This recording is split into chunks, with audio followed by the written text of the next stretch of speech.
All right, hey everybody. Um, Today let's talk a little bit about prescription drug coverage with Medicare. I think that far too often people, I don't know if misjudge is the right way to put it, but don't do enough due diligence. I think is a great way to look at it.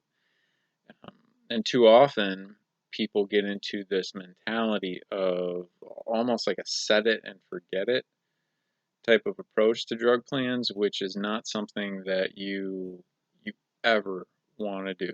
And there's a few reasons why.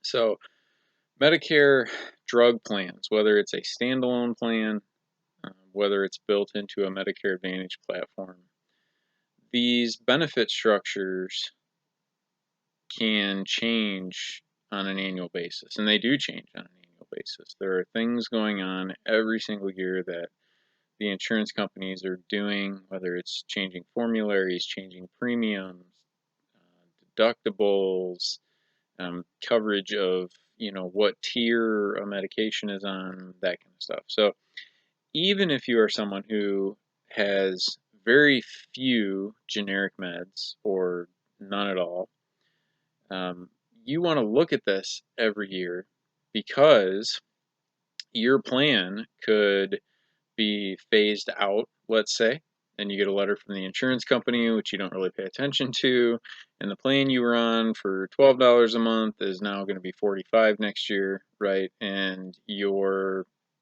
SOL. And so we also want to make sure that we're considering particularly the really expensive meds. If we look at insulin, inhalers, cancer medicines, and certain chronic conditions that are pretty heavy duty, right? These drugs can swing, significantly from, how you pay out of pocket for it one year and what that looks like the next year. So, first step is when annual election period gets here, so October 15th to December 7th every year, you want to make sure that you've got the opportunity to review your plan and do a needs analysis for the upcoming year. I always tell people the best drug plan for you is the one that's best suited based on the information that we have now and what that looks like for the next calendar year, because you've got the right to change your plan every year.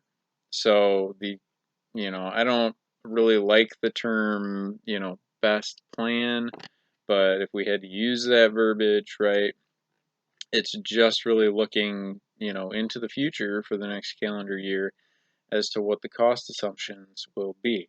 So we can take all the prescriptions that you have that you need covered by a plan. So we're not going to include things like multivitamins, over the counter, things that you're not getting filled through your plan, because unfortunately some things are more cost effective to pay cash, or different options that are out there like a good RX, or whatever it might be. So we're going to look at all these different factors. We're going to look at how you get them filled, or where. So whether it's your local brick and mortar pharmacy, whether it's mail order, you know, and we're going to compare maybe a few other things in the area, right? You've been using CVS, but what about Walmart? What about Meijer, Kroger, Sam's Club, whatever it might be? And we could be looking at potentially, hundreds of dollars over the course of a year based on where you're getting it filled, right? And we want to look at maybe refill frequency, right? 30-day versus 90-day. There can be some cost implications there.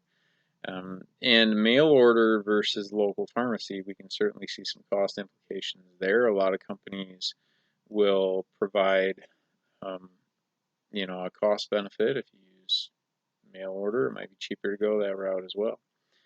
And so there's a lot of factors. You don't want to just sit there and not even look at it year over year, because we've seen from time to time where, a plan might be good for a year, 2, 3 years, and you just keep rolling with it, and then, all of a sudden the next year pops up and your costs, whether it's premium, deductible, out-of-pocket costs, whatever, is significantly different in a bad way.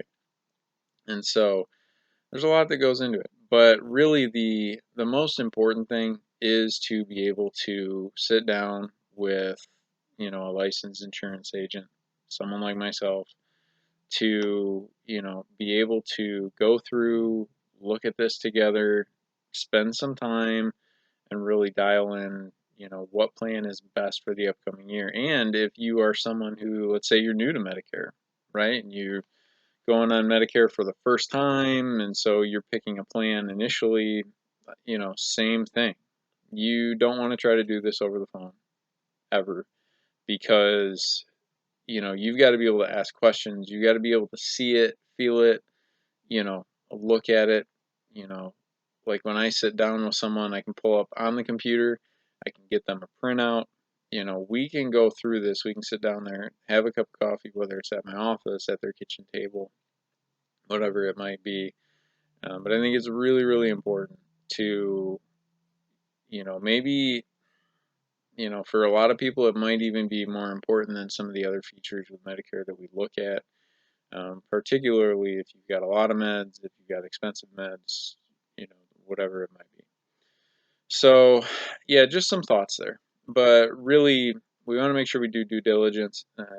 Ask as many questions as we need to really dive into this and make sure that the plan for the remainder of the calendar year or the upcoming calendar year, however your situation falls, is the most cost-effective plan for you. And then we consider things like the coverage gap, or the donut hole, as everybody knows it, where costs can potentially go up significantly. Are there ways that we can strategize that, to maybe potentially avoid it? Or if we do hit it, let's get, as late in the year as possible to, mitigate some of those extra costs that can pop up. So anyway, thanks for viewing. I hope this provides some, food for thought, and, really kind of inspires you to take a little bit more time if you haven't, or maybe, get you to reach out to, someone to get some help. Like I said, we're here to help. Feel free to call, email, whatever it might be, and we'll see you on the next video. Thanks.